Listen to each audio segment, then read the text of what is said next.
NCERT से जब आप पढ़ते हो तो आपको 4th चैप्टर मिलता है linear equation in 2 variable, okay. और अगर आप आर.डी. शर्मा की बुक से पढ़ते हो तो आपको मिलेगा चैप्टर नंबर 7। चैप्टर का नाम है linear equation in 2 variable, okay. तो सबसे पहली बात तो ये कि लीनियर इक्वेशन क्या होती हैं, पहले हम उनको समझ लें, ठीक है।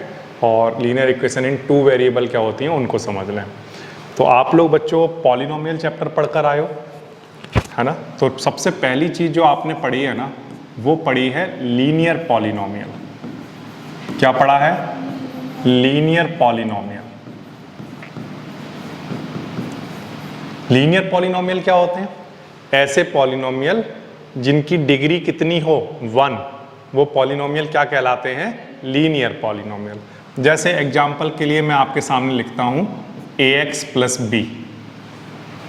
अब यहाँ पर जो x है, जो वेरिएबल है, उसकी पावर कितनी है? 1। तो इसकी डिग्री कितनी हुई? 1। तो इसलिए ये क्या कहलाएगा? Linear polynomial. क्लियर है ये बात? अच्छा, अब यहीं से बच्चों आपका एक टर्म बनेगा। क्या बनेगा? Linear equation. क्या बनेगा? Linear equation. ये जो पॉलिनोमियल है, लीनियर पॉलिनोमियल जो है आपका, अगर आप इसे इक्वेट कर दें 0 से, किसका साइन लगा दें? इक्वल का साइन। जब तक यहाँ पर इक्वल का साइन नहीं लगा हुआ है तब तक ये पॉलिनोमियल है। जैसे ही आप इसे इक्वेट कर देते हैं 0 से, तो ये क्या बन गया? लीनियर पॉलिनोमियल नहीं, अब क्या बन गया? Linear equation. ये समझ आई बात? इस लीनियर इक्वेशन में हमने कितने वेरिएबल यूज किए हैं? तो आंसर है 1। ए और बी तो क्या हैं? कांस्टेंट हैं। और यहाँ पर हमने एक वेरिएबल यूज किया, इसलिए इसको हम लीनियर इक्वेशन क्या कहेंगे? इन 1 वेरिएबल। ठीक है, लीनियर इक्वेशन इन 1 वेरिएबल। ये समझ आया? आसान है। अच्छा, इसके बाद अब इसी में हम एक टर्म और पढ़ सकते हैं, लीनियर इक्वेशन इन कितने वेरिएबल? 2 वेरिएबल। इक्वेशन तो लीनियर ही रहनी चाहिए, बट उसमें वेरिएबल 2 यूज हुए हों। तो जैसे यहाँ पर ax, ठीक है, अभी ये एक वेरिएबल है। अब मैं b के साथ एक और वेरिएबल यूज कर लूँ, क्या? y। और मान लो सम कांस्टेंट भी यूज कर लिया, और इक्वल टू क्या? 0। समझ आई बात? अगर मुझे एक लीनियर पॉलिनोमियल लिखना होता इन 2 वेरिएबल तो मैं क्या लिखता? तो आंसर है यहाँ पर लिखता ax plus by plus c। यहाँ पर जितने भी वेरिएबल यूज किए गए हैं उनकी पावर कितनी है? 1 है। तो ये क्या है? लीनियर पॉलिनोमियल है, क्योंकि इसकी डिग्री कितनी है? 1। बट इसमें कितने वेरिएबल यूज हुए? 2। तो इसीलिए ये क्या है? लीनियर पॉलिनोमियल है, बट इन 2 वेरिएबल। अब इसी को अगर आप इक्वल्स टू 0 लिख दोगे तो ये क्या बन जाएगा?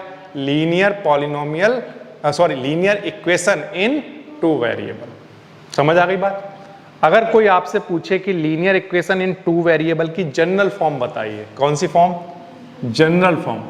तो आप कहोगे ax plus by plus c equals to 0। This is the general form. ये जनरल फॉर्म क्या होती है? जनरल फॉर्म किसे कहते हैं? तो आंसर है कि देखो सर, जब आप कोई एक लीनियर इक्वेशन लिखोगे तो आप ऐसे लिख सकते हो 2x plus 3y plus 5 equals to 0। ठीक है, आप सर इसको ऐसे भी लिख सकते हो 3y plus 5 plus 2x equals to 0। ये दोनों एक ही इक्वेशन है क्या? यस सर, ये तो एक ही इक्वेशन है, बस आगे पीछे ही तो लिखे हुए हैं। क्या इसको ऐसे नहीं लिख सकते हम 5 plus 2x plus 3y equals to 0? क्या ये इक्वेशन अलग है? नहीं, ये तो सेम ही इक्वेशन है सबकी सब। बट इनमें से जो एक पैटर्न है, जो एक फिक्स फॉर्म है, उसमें हमने क्या बनाया है कि सबसे पहले किसको लिखा जाएगा? x वाले को, फिर किसको लिखा जाएगा? बोलो, y वाले को, फिर किसको लिखा जाएगा? कांस्टेंट को। समझ आई बात? इस तरह से। तो इसीलिए हमने इसका नाम जनरल फॉर्म लिखा है। तो ये भी लीनियर इक्वेशन इन 2 वेरिएबल है, ये भी लीनियर इक्वेशन इन 2 वेरिएबल है, बट ये जनरल फॉर्म में नहीं है, जबकि ये जनरल फॉर्म में है। ये समझ आया? ठीक। Okay, so this is the general form of linear equation. अब बच्चों आपके सामने ना किस तरह का क्वेश्चन आता है, देखो बहुत ही आसान सा क्वेश्चन आपको दिया जाता है। आपको वो क्या करेगा, एक इक्वेशन दे देगा और आपको बोलेगा कि उसको उसकी जनरल फॉर्म में कन्वर्ट करिए, और यहाँ पर जो ए, बी और सी ये जो कांस्टेंट हैं इनकी वैल्यू निकाल कर बताइए क्या क्या है। ठीक है, आपको एक बात हमेशा ध्यान रखनी चाहिए, क्या कि अगर यहाँ पर सिर्फ बी वाई प्लस सी लिखा हो इक्वल टू 0, तो क्या ये लीनियर इक्वेशन इन 2 वेरिएबल है? नहीं है, अभी तो नहीं है। यहाँ पर तो सर एक ही वेरिएबल दिख रहा है, समझ आ रही है बात? तो इसका मतलब ये हो गया कि अच्छा ये बी वाई प्लस सी बचेगा कब, जब ए की वैल्यू 0 हो जाए। किसकी वैल्यू 0 हो जाए? अगर मैं ए की वैल्यू 0 रख दूं तो 0 इंटू एक्स 0 हो गया, तो क्या बच जाएगा ये, है ना? तो ये तो लीनियर इक्वेशन इन 2 वेरिएबल नहीं बचेगी। तो इसका मतलब हमारे पास लीनियर इक्वेशन इन 2 वेरिएबल के केस में ए की वैल्यू क्या नहीं होनी चाहिए। ठीक है, या मैं ये कहूँ कि यहाँ पर ए एक्स है और प्लस में सी इक्वल टू 0, क्या ये लीनियर इक्वेशन इन 2 वेरिएबल है? नहीं, ये तो 1 वेरिएबल है ना? तो ये 1 वेरिएबल बन कैसे गई? तो आंसर है जब b की वैल्यू 0 हो गई। अगर b की वैल्यू 0 कर दी जाए तो क्या बच जाएगा, ax प्लस सी। तो यानी कि b की वैल्यू भी 0 नहीं होनी चाहिए। ठीक है, तो ध्यान रखना लीनियर इक्वेशन इन 2 वेरिएबल के लिए हमारे पास ax plus B Y plus C equal to 0 ये तो जनरल फॉर्म है, where a b c are real numbers, कोई भी कांस्टेंट नंबर है। ठीक है, बट a और b की वैल्यू किसके इक्वल नहीं है, 0 के इक्वल नहीं होनी चाहिए। ठीक है, अच्छा अब मान लो मैं आपके सामने एक क्वेश्चन रखता हूं और आपको उनमें से चेक करके बताना है कि पहले तो उनको उनकी एक्सप्रेस करना है उनकी जनरल फॉर्म में, और फिर वहां से ए बी सी की वैल्यू निकाल कर देनी है। इसके लिए मैं क्या कर रहा हूं, एक्सरसाइज है 7.1 और उसका ले रहा हूं मैं क्वेश्चन नंबर 1 का पार्ट 1 एग्जाम्पल के लिए। माइनस का 2x plus 3y equal to में कितना 12। ठीक है, ये आर डी शर्मा के लेटेस्ट पैटर्न का एक्सरसाइज 7.1 का क्वेश्चन नंबर 1 का पार्ट 1 है। देखिए क्या ये जनरल फॉर्म है, तो आंसर है नो। क्यों? क्योंकि सर जनरल फॉर्म में तो इक्वल टू में क्या लिखा होता है 0, तो यहाँ पर भी 0 लाना पड़ेगा आपको। तो जनरल फॉर्म में लाने के लिए ऑलवेज पहले x वाला नंबर होना चाहिए, हाँ है, y वाला होना चाहिए, है, कांस्टेंट इधर होना चाहिए माइनस का 12 और इक्वल टू में क्या 0। This is the general form. General form का मतलब ax plus B Y plus C की इक्वल टू 0 की फॉर्म में ये आ गया। अब क्या करना है, अब आपको ए बी सी की वैल्यू निकाल कर देनी है। तो वो कैसे निकाल कर देंगे, बहुत आसान है, इसको कंपेयर कराओगे। किससे कंपेयर कराएंगे, ax plus B Y plus C equal to 0 से कंपेयर कराएंगे। ठीक है, कराइए। a की वैल्यू कितनी है, देखो x की जगह तो x लिखा है, a की जगह क्या लिखा है -2, तो a की वैल्यू कितनी हो गई, आसान है। ठीक है, फिर से देखो y की जगह y है, प्लस की जगह प्लस है, तो b की जगह क्या है 3, तो यानी b की वैल्यू कितनी है 3। ये समझ आया? फिर से देखो सर प्लस की जगह यहाँ माइनस है, अगर प्लस की जगह प्लस होता तो उसको रहने देते, तो हम सिंपल c को किसके इक्वल क्या देते 12 के, बट यहाँ पर प्लस की जगह प्लस तो है नहीं। ठीक है, तो हम क्या कहेंगे कि यहाँ पर जो c है वो किसके इक्वल है -12। समझ आई बात? तो ये साइन के साथ लोगे आप जब भी लोगे। ओके, फिर से एक और क्वेश्चन की प्रैक्टिस करते हैं। देखिए ध्यान दीजिए, मान लो आपके पास क्वेश्चन आया x माइनस वाई अपॉन 2 -5, ठीक है, माइनस का 5 और इक्वल टू में 0, ऐसा क्वेश्चन आया। कैसे करोगे? क्या ये जनरल फॉर्म में है? तो आंसर है यस। ये पहले से किस फॉर्म में है, जनरल फॉर्म में है। ठीक है, तो अगर ये पहले से जनरल फॉर्म में है तो कोई चेंज नहीं करना। हम क्या करेंगे, इसे कंपेयर कराएंगे किससे, ax plus B Y plus C equal to, ये पहले से इस फॉर्म में है। अब यहाँ पर कुछ नहीं लिखा है तो क्या लिखा है 1। अब कंपेयर कराओ, a की वैल्यू कितनी 1, ठीक, b की वैल्यू कितनी है तो देखो सर प्लस की जगह प्लस नहीं आया तो इसका मतलब साइन लिया जाएगा, ठीक है। अब y की जगह y है तो यहाँ पर क्या बचा बोलो 1/2, समझ गए। देखो y की जगह y है तो फिर b की जगह क्या होगा माइनस का 1/2, ठीक है।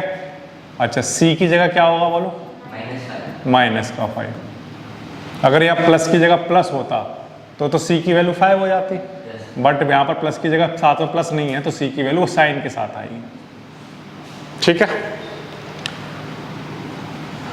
और ये होता कैसे है ये समझ आता है आपको। देखो मैं आपको एक बात बताता हूँ, जैसे मान लो यहाँ पर लिखा है 1x minus 1/2y minus 5 equals to 0, ठीक है। अब मुझे एक बात बताओ, क्या मैं इस चीज को ऐसे लिख दूं तो कोई फर्क पड़ेगा क्या,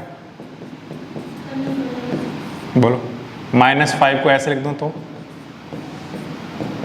बताओ ये एक ही बातें हैं या नहीं, प्लस और माइनस माइनस हो जाएगा, प्लस और माइनस माइनस हो जाएगा। अब इसे कंपेयर कराएंगे अगर हम ax plus B Y plus C equals to 0 से, तो बताओ a की वैल्यू, b की वैल्यू क्लियर दिखाई दे रही है -1/2 और c की वैल्यू क्लियर दिखाई दे रही है क्योंकि प्लस की जगह प्लस है तो c की जगह -5, समझ रहे हो। इस तरह से होती है ये चीजें, ओके। अच्छा इसके बाद next 2x plus 3y equals to 9.35 बार, ठीक है 9.35 बार। इस तरह का मान लो क्वेश्चन आया, क्या ये जनरल फॉर्म है, तो आंसर है नो। तो फिर क्या करना होगा, पहले x वाला टर्म फिर y वाला टर्म फिर ये इधर लेकर आ जाओ पूरा 9.35 बार और इक्वल्स टू में 0।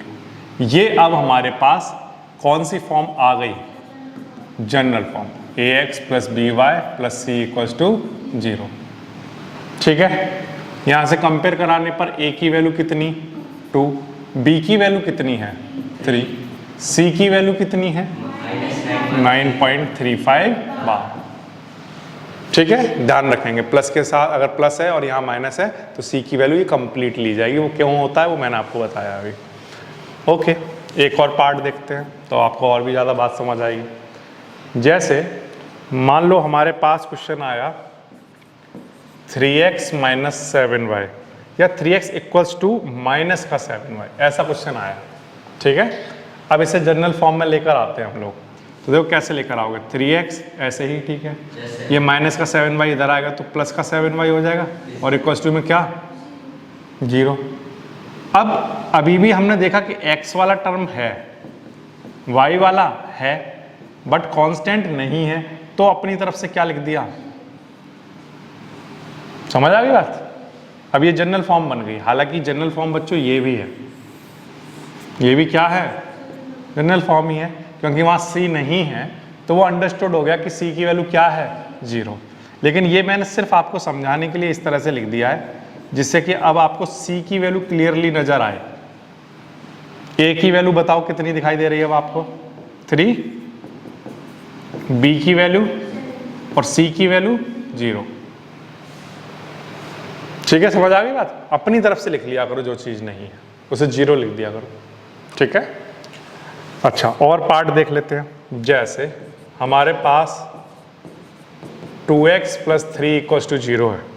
अब ये जो आपके पास गिवन है ये एक लीनियर इक्वेशन है, but linear equation in 1 variable है, तो सर इसे 2 वेरिएबल बना सकते हैं, यस बना सकते हैं। कैसे, देखो यहाँ पर 2x है, y है नहीं सर, तब क्या करें, तो 0 ऐड कराओ, लेकिन 0 के साथ 2 वेरिएबल बनाना है तो एक वेरिएबल भी लिख दो उसके साथ, और प्लस में क्या चल रहा है 3 इक्वल्स टू 0। अब बन गई है फॉर्म, ठीक है। तो जब भी अगर मान लो वेरिएबल वाला नहीं है, जैसे कांस्टेंट नहीं था तो सिर्फ 0 ऐड करना है, और कोई वेरिएबल नहीं है तो वेरिएबल के साथ 0 ऐड करना है, ठीक है। अब ये जनरल फॉर्म बन गई ax plus B Y plus C equals to 0। इसे अगर आप कंपेयर कराओगे तो a की वैल्यू 2, b की वैल्यू 0। कभी भी ये गलती मत करना कि a की वैल्यू 2x, नो, x की जगह x है, a की वैल्यू क्या है 2, ठीक है। b की वैल्यू कितनी है 0 और c की वैल्यू कितनी है 3। ठीक है, बच्चे क्या गलती करते हैं, b की वैल्यू 0y, नो 0y कैसे हो गई, y की जगह तो y है, b की जगह देखो ना क्या लिखा हुआ है यहाँ पर 0, तो b की वैल्यू कितनी हो गई 0। ये समझ आया? ठीक है, इसके बाद और प्रैक्टिस करते हैं। जैसे मान लो हमारे पास क्वेश्चन इस तरह से आया, y माइनस 5 इक्वल्स टू 0, ऐसा क्वेश्चन आया, कैसे करेंगे? बहुत आसान है ये तो। हमने देखा कि x वाला टर्म यहाँ नहीं है तो 0 ऐड कराएंगे, बट एक वेरिएबल x ऐड कराएंगे। प्लस में क्या चल रहा है y, माइनस में 5 इक्वल्स टू, ठीक है, यहाँ y के साथ कुछ नहीं है तो क्या है 0 नहीं, क्या नहीं है 1 होगा, ठीक है। हाँ, और इसे कंपेयर कराओ, ax plus by plus c equals to 0, तो यहाँ से a की वैल्यू कितनी, b की वैल्यू कितनी और c की वैल्यू -5। समझ आ रहा है? आसान सा क्वेश्चन है। इसी तरह से मान लो हमें दे दिया गया, उसने बोला हमसे कि 4 इक्वल्स टू 3x, ऐसा क्वेश्चन दे दिया उसने, 4 इक्वल्स टू 3x। इसको क्या करना है, जनरल फॉर्म में बनाना है, ठीक है। अब जनरल फॉर्म में कैसे बनाओगे? देखो दो तरीके हैं, दो तरीके हैं, हाँ या ना। एक तो ये कि हम 3x को इधर लेकर आए तो ये माइनस का 3x हो जाएगा और 4 पहले से प्लस का चल रहा है और इक्वल्स टू क्या, या दूसरा तरीका ये है कि 4 को उधर ले जाए, तब उस केस में 3x माइनस 4 इक्वल्स टू क्या आएगा। ये बात आ रही है आपको समझ में? दोनों हो सकते हैं। तो मान लो कोई बच्चा 3x को इधर लेकर आया तो माइनस 3x प्लस का 4 इक्वल्स टू 0। अब यहाँ y वाला टर्म नहीं दिख रहा तो y वाला टर्म के लिए क्या करोगे, 0y ऐड कर दोगे। अब ये जनरल फॉर्म बन गई, ax plus by plus c equals to 0। यहाँ से a की वैल्यू कितनी -3, b की वैल्यू 0 और c की वैल्यू 4। या कोई बच्चा अगर 4 को उधर ले गया हो सर तो 3x माइनस 4 इक्वल्स टू 0 आया। अब इसमें भी हमें ये करना होगा, 3x plus 0y minus 4 equals to, ठीक है। अब यहाँ से अगर आप देखोगे, कंपेयर कराओगे तो ax plus by plus c equals to 0, ये जनरल फॉर्म बन गई। यहाँ से a की वैल्यू कितनी 3, b की वैल्यू 0, c की वैल्यू -4, ये आ जाए। अब इन दोनों में सर हम एग्जाम में कौन सी करके आए, तो आपको जो ठीक लगे वो करके आओ, दोनों में से कोई एक लिख कर आओ, दैट इज ओके, ठीक है। ये समझ आ रही है बात? आपका मन करता है तो आप ये करो या ये करो, दो में से कोई भी एक करके आ जाओ वहाँ पे। मैंने केवल आपको समझा दिया कि पॉसिबल वैल्यू जो है वो ये हो सकती है, ठीक है। ओके, नाउ और भी पार्ट हैं क्या हमारे पास? Yes, y equals to x/2, एक पार्ट और है उसको देखिए। y इक्वल्स टू क्या, x/2 ऐसे गिवन है, y इक्वल्स टू x/2, ठीक है। तो देखो कैसे करोगे, ये 2 इधर लेकर आ जाओ, इधर क्या आगे बचा x, ये 2y उधर लेकर चले जाओ तो x माइनस 2y प्लस 0 कर दूं और इक्वल्स टू क्या, ठीक है। हालांकि x minus 2y equals to 0 ही इसकी जनरल फॉर्म है, ये तो मैं अपनी तरफ से केवल समझाने के लिए लिख रहा हूं, ठीक है। आंसर क्या है बोलो इसका, x minus 2y equals to 0, ये जनरल फॉर्म का आंसर है हमारा। बट ये समझाने के लिए प्लस c की वैल्यू 0 लिख दी है मैंने, तो ax plus by plus c equals to 0। यहां से इसे जब आप कंपेयर कराओगे तो a की वैल्यू 1, b की वैल्यू -2, c की वैल्यू 0, ये आपके आंसर आ जाए।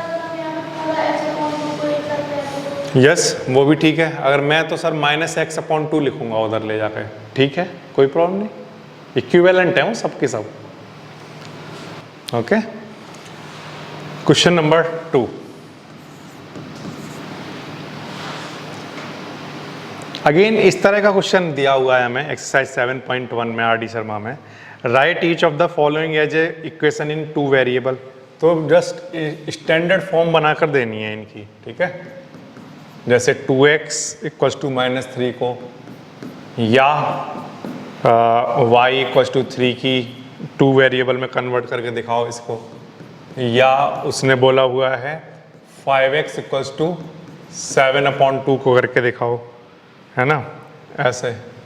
और इसके अलावा फोर्थ पार्ट एक और बनाया हुआ है और उसमें बोला हुआ है y इक्वल्स टू 3/2x को करके दिखाओ, ठीक है। इस तरह से है। तो देखो किस तरह से करना है, बहुत ही आसान सा एक क्वेश्चन आ गया। ये 2x ऐसे ही ठीक है, -3 को अगर मैं इधर लाऊं तो प्लस का 3 हो जाएगा, इक्वल्स टू में क्या, ये अभी क्या लिखा हुआ है, लीनियर इक्वेशन इन 1 वेरिएबल, ठीक है। अब इसको 2 वेरिएबल बनाते हैं, तो कैसे बनाएंगे, 2x plus 0y plus 3 equals to 0। ये जो वेरिएबल एक वेरिएबल है ना, तो दूसरा वेरिएबल है वो 0 के साथ ऐड करा दो, उससे इक्वेशन पर कोई फर्क नहीं पड़ेगा। बट अब ये इक्वेशन कैसी बन गई, 2 वेरिएबल में आ गई, ठीक है। फिर से अब जैसे यहाँ पर y, ये 3 इधर लेकर आ जाओ, कैसा हो गया, -3, ठीक है। अब अभी ये लीनियर इक्वेशन इन 1 वेरिएबल है, अब लीनियर इक्वेशन इन 2 वेरिएबल लिखता हूँ, तो 0x plus y -3 equals to 0। अब बन गया, 2 वेरिएबल दिखने लग गए अब, ठीक है। ओके, फिर से देखो ये 2 इधर लेकर आ जाओ, कितना हो गया 10x और इक्वल्स टू कितना 7, 10x ऐसे ही ठीक है, 7 इधर आएगा तो माइनस का इक्वल्स टू 0। ये 1 वेरिएबल में है अभी, अब इसको 2 वेरिएबल कर दो, 0y माइनस 7 इक्वल्स टू 0। ये तो सीख गए आप, आसान है। इसी तरह से इस 2 को इधर लेकर आओ, कितना आ गया 2y इक्वल्स टू 3x। ये 2y आप उधर लेकर चले जाओ, 3x minus 2y equals to 0। अब यहाँ कॉन्स्टेंट टर्म तो है नहीं, तो कॉन्स्टेंट टर्म बना दो, प्लस 0 इक्वल्स टू,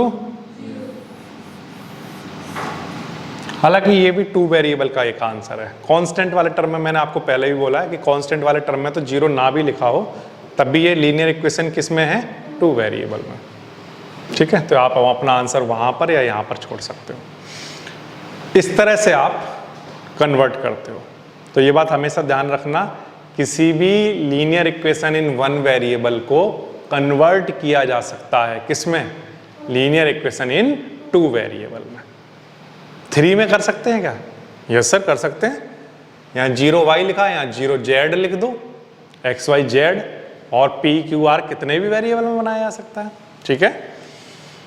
इस तरह से हो गया ये क्वेश्चन नंबर 2। देखिए क्वेश्चन नंबर 3 पढ़ रहा हूँ। The cost of a ball pen is ₹5 less than half of the cost of a fountain pen, ठीक है। Write this statement as a linear equation in 2 variable. 2 चीज़ों की बात हो रही है बच्चों, एक तो है बॉल पेन और एक है फाउंटेन पेन, ठीक है। तो जब 2 चीज़ों की बात हो रही है, दोनों की कॉस्ट को मान लो, लेट द कॉस्ट ऑफ क्या है, फाउंटेन पेन, फाउंटेन पेन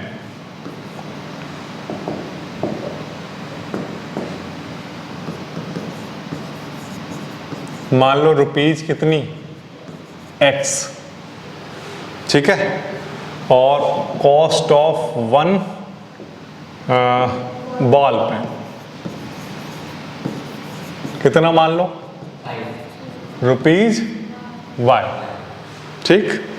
अब उसने क्या बोला है, अब अकॉर्डिंग टू क्वेश्चन सुनना बात को। 2 तरह के पेन है, एक हमने माना x रुपए का आता है और दूसरा बॉल पेन हमने माना y रुपए का आता है, ठीक है। अब क्वेश्चन में उसने बोला the cost of ball pen is 5 less than, जो कॉस्ट ऑफ बॉल पेन है कितनी है, y, ये 5 लेस है, 5 रुपीज कम है, किससे, half of the cost of fountain pen. Fountain pen की कॉस्ट के हाफ से कम है कितना, ₹5। फिर से, cost of a ball pen is less ₹5 किससे, half of cost of a fountain pen. Fountain pen की कॉस्ट के हाफ से ₹5 कम है, किसकी कॉस्ट, बॉल पेन की कॉस्ट। जब मैंने किस फॉर्म में लिख दिया, लीनियर इक्वेशन इन 2 वेरिएबल की फॉर्म में। इसको चाहो तो जनरल फॉर्म लिखना, चाहो तो जनरल लिख देना, जैसे y उधर ले जाना, या इसको ऐसे भी कर सकते हो आप, 2 इधर मल्टीप्लाई में लेकर आ जाओ और ये 2y उधर ले जाओ, x minus 2y minus 5 equals to 0। ये आप जनरल फॉर्म में लिख दिया आपने। आपका जो आंसर है वो इस तरह से भी यहीं पर भी छोड़ सकते हो आप, ठीक है। तो इस तरह के क्वेश्चन भी आपके सामने आते हैं जिसमें आपको कुछ वर्ड प्रॉब्लम दे दी जाएगी और आपको किस में कन्वर्ट करना होगा उसे, लीनियर इक्वेशन में, ठीक है। तो ये आपकी हो गई एक्सरसाइज 7.1 कंप्लीट।